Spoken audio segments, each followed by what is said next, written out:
Cosmovisão, então, é a representação concreta, né, a forma com que eu, de fato, exerço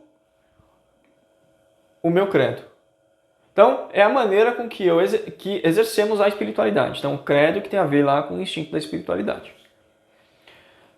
Cosmovisão, senso moral superior, que sustenta os meus postulados fundamentais, existenciais e normativos sobre como levar uma vida que vale a pena de ser vivida, inclusive individual e socialmente. Então essa é a minha cosmovisão. Agora olha só que interessante, aqui eu vou fazer alguns questionamentos para a gente falar sobre isso. Para algumas pessoas, aqui está a religião. Para outras pessoas, aqui está a ideologia. Para outras pessoas, aqui está a ciência. Vamos lá. Explicando aqui.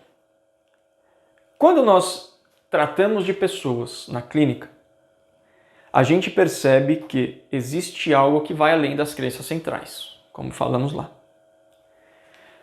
Nas situações mais desafiadoras, das quais eu, pelo menos, acredito, que são situações de ideação suicida, a pedra angular é a espiritualidade. Já tive casos densos de ideação suicida, onde o cliente/paciente trouxe a espiritualidade e a partir dali construiu-se a solução. Eu, Jomar, faço reflexões a respeito da espiritualidade das pessoas que eu atendo, mas eu não aplico a minha moralidade. Ela com a dela, eu com a minha. Cada um está dentro do seu próprio processo e cada um tem que seguir o próprio caminho, né? A gente não sabe, então segue a vida. A grande questão é, espiritualidade é a pedra angular que ajuda as pessoas, em especial nas piores horas. Ah, mas é por isso que tem a ver com autopreservação ou social. Sai dessa friagem. Já falamos sobre isso. É necessário ter um instinto para basear cada comportamento. E os comportamentos de espiritualidade não são explicados pelos outros instintos. Por isso, é um instinto à parte, que vai trazer um elemento de terceira dimensão, como nós vimos, né? Mas vamos lá, vamos falar um pouquinho sobre isso. Se nós temos religião, ideologia e ciência nessa mesma estrutura, claro, a depender da pessoa, é possível separar Estado de religião? A resposta é não. Por quê? Porque no Estado nós temos indivíduos que representam os interesses, supostamente, né? Supostamente que representam os interesses das pessoas. Só que essas pessoas que estão à frente do Estado, elas possuem suas próprias cosmovisões. E elas não conseguem e não podem contrariar a sua própria cosmovisão. Então, se eu falo para você, a minha cosmovisão implica que o mundo tem que ser justo. Provavelmente todas as cosmovisões implicam que o mundo tem que ser justo. Mas a minha moralidade na qual eu aplico o meu senso de justiça vai ser um. O outro vai ser outro. E a depender da cosmovisão, outro. Então, religião, ideologia e ciência estarão aqui. Não dá para separar Estado de religião. Não existe Estado laico. Porque todo indivíduo tem a cosmovisão como orientador, norteador dos seus comportamentos. Ponto. Essa é a visão de mundo das pessoas e elas vão aplicar na vida delas e na vida dos outros. Porque todos nós estamos mutuamente nos influenciando dentro daquilo que entendemos ser o correto de levar uma vida que vale a pena. Então, o que é uma vida que vale a pena para toda a sociedade? Está lá, o Estado vai fazer isso, ele vai implementar isso, né? Então não existe Estado laico, não dá para separar uma coisa da outra. Nós sempre estamos falando aqui do credo. É possível ter um credo, mas se comportar de forma diferente? Não. O seu credo é norteador das suas ações. Se você está num determinado cluster religioso ou científico, ou nas duas formas da mesma, né? Dentro aqui da estrutura, ou numa ideologia, você vai se comportar conforme esse credo. A grande questão aqui é que existe uma armadilha grave. Vamos supor que eu sou uma pessoa que tem um credo e eu exerço esse credo por meio de uma religião cristã. Só que existe uma ideologia de igualdade social na qual eu acho que é o correto. Aqui no meu credo, eu vou exercer, então, diariamente aquela filosofia da ideologia. Mas, em alguns momentos, eu vou colocar os postulados cristãos em alguns comportamentos. O que a gente está dizendo aqui? O credo dessa pessoa é a ideologia. Mas os postulados da religião estão nas crenças intermediárias. Então, a ideologia para essas pessoas, ela está assumindo o controle que norteia todos os comportamentos. E os postulados cristãos, eles são detalhes dentro dessa proposta. Vamos supor, ainda nesse exemplo, que eu tenho uma religião, mas eu sigo a ciência. Vamos lá.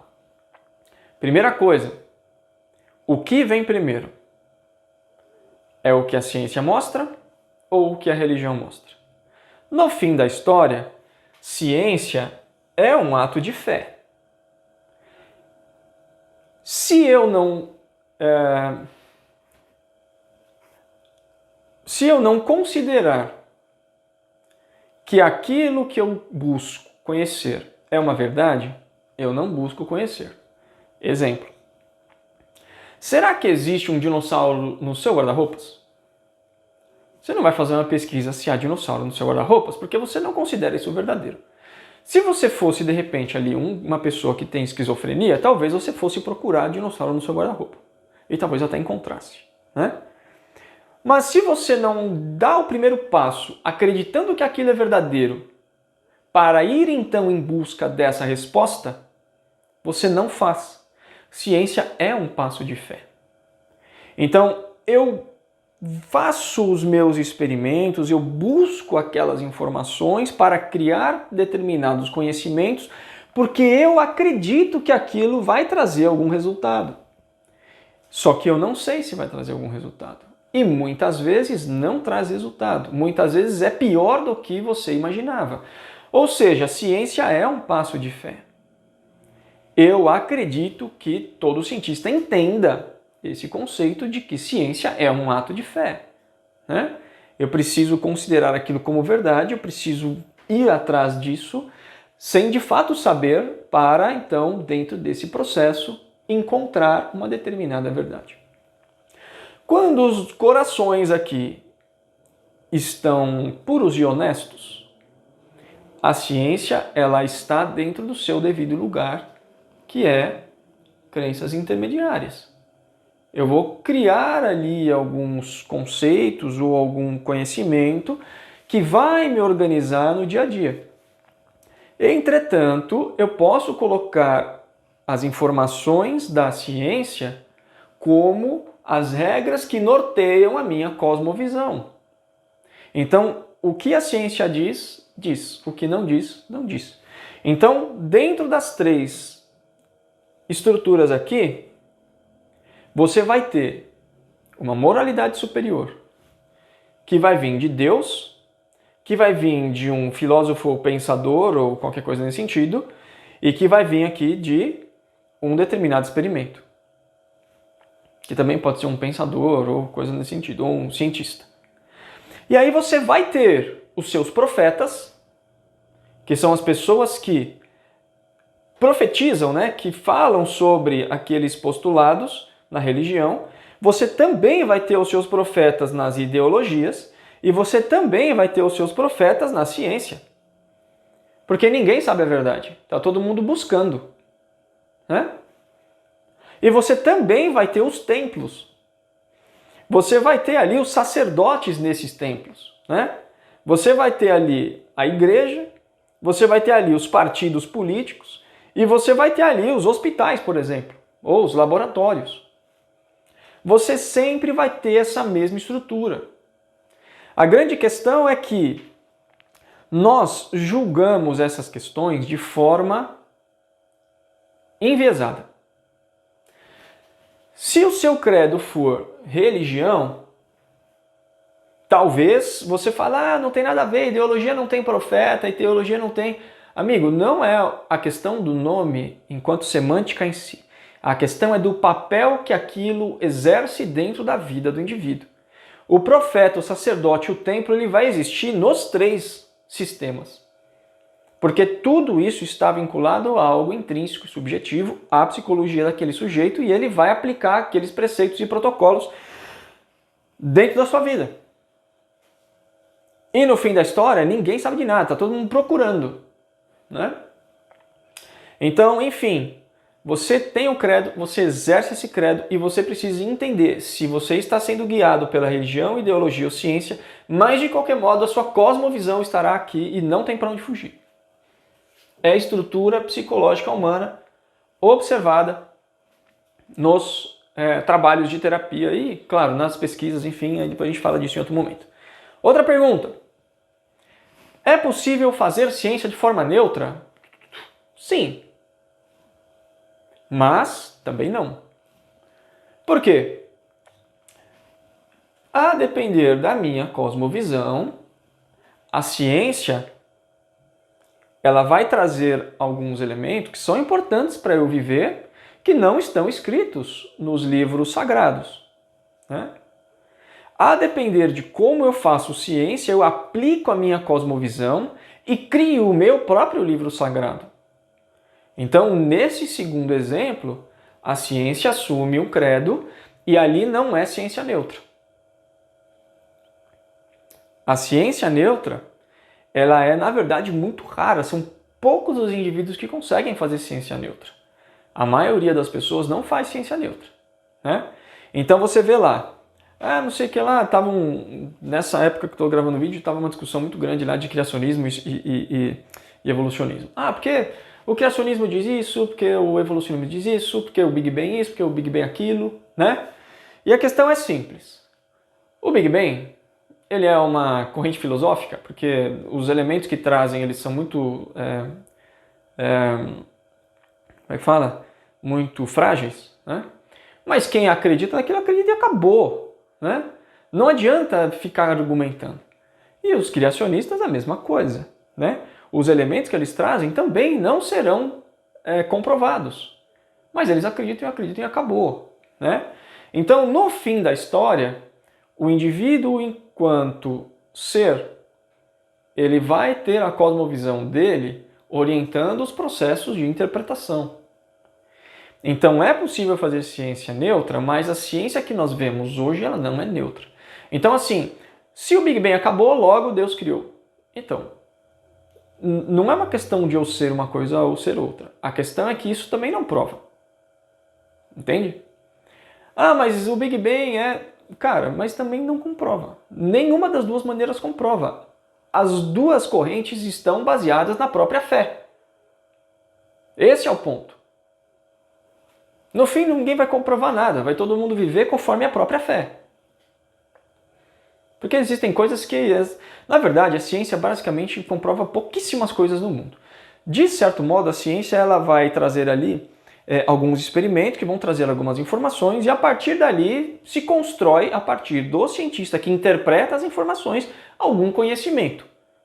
Então a ciência ela também não traz conhecimento, ela traz informação. Quem traz conhecimento é o experimentador, que faz parte do experimento e traz ali uma moralidade, uma interpretação a respeito dos dados. Mas se fosse uma outra pessoa, talvez trouxesse dados semelhantes, mas interpretações diferentes. Porque no fim é o ser humano interpretando aquilo que ele vivencia. E essa interpretação é orientada pela cosmovisão. É um assunto polêmico, eu sei disso, mas o que interessa é a estrutura psicológica por trás disso. O que cada um acredita já é de cada um. O que eu estou falando aqui é da estrutura. Okay? Você pode ser tanto evolucionista quanto criacionista e para mim não vai fazer diferença. O que importa é que você compreenda a estrutura da sua psicologia para ter autonomia psicoemocional. E parar de sair por aí falando que você sabe a verdade, porque no fim ninguém sabe de muita coisa não. Né? São passos da sua fé. Outra pergunta. Psicologia e espiritualidade se misturam? E a resposta é... sim. Psicologia e espiritualidade são intimamente ligadas. Por quê? Vamos lá. Enquanto animais, nós temos nossos instintos. E isso está na nossa carne. Não tem para onde correr. Né? Somos animais, temos instintos. Esses instintos, eles possuem impulsos que nós percebemos de forma subjetiva como motivações para saciar determinadas necessidades. A necessidade de se conectar a algo maior, superior a nós mesmos, que rege a existência, é um instinto que chamamos de espiritualidade. Esse instinto ele está intimamente ligado com a crença mais profunda que governa todas as outras, que chamamos de credo.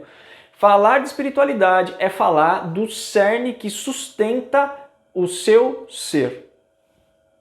Por isso que logoterapia vai longe, porque os caras eles trabalham esse tema de forma muito intensa, né? Porque a espiritualidade é o cerne da sua psicologia. Inclusive, a qualidade do seu credo tem tudo a ver com o seu grau de saúde mental. Trabalhando nesse livro aqui, habilidades de treinamento de habilidades em DBT, a autora coloca, e DBT, cara, é ciência pura, né? A autora coloca a espiritualidade como um dos pilares fundamentais do trabalho. Por quê? Porque a espiritualidade ela vai trazer a base para o indivíduo poder construir novos recursos. É a crença que governa todas as outras. Então sim, né? Psicologia e espiritualidade estão intimamente ligadas. E aqui tem um detalhe muito importante para quem é terapeuta. Nós, enquanto terapeutas, nós não podemos impor a nossa espiritualidade. Esse é um ponto fundamental. Cada um está em busca da verdade, da sua maneira. Seja por meio de uma religião, ideologia ou ciência, a pessoa está tentando buscar. Algumas com um coração um pouco mais puro, mais honesto e sincero, outras menos, né? Mas isso diz respeito à evolução do indivíduo. Ninguém é convencido por argumentos. Ninguém. Se você está nessa linha, cara, sai dessa friagem. Você não convence ninguém. Não adianta tentar explicar com razão que Deus existe. Não adianta explicar com razão que a ciência é a moralidade superior. Não adianta porque não vai dar certo. Nós não convencemos ninguém por meio de argumentos. Todas as pessoas, elas trilham seus caminhos por meio de uma experiência intrínseca muito mais profunda que muitas vezes nem é possível de se verbalizar. Quando a gente está dentro de um processo de terapia, nós estamos trabalhando muito numa linguagem verbal, mas a maior parte das coisas não são verbais. E esse é mais um ponto importante no eneagrama cognitivo, porque a gente tem a lógica racional, que é o que a gente mais utiliza dentro das nossas explicações verbais, mas nós temos a lógica do sentimento, que tem lógica, emoções tem lógica, e a lógica dos instintos, que é um pouco do que a gente está falando aqui, mas tem muita coisa ainda que você vai ver em vários outros vídeos e nos cursos, tá? Mas as coisas têm lógica. E compreender essa lógica é muito importante para nossos trabalhos terapêuticos. E nunca nós devemos impor a nossa moralidade. Porque vai dar problema e você vai ser uma pedra de tropeço ao invés de ser um impulsionador.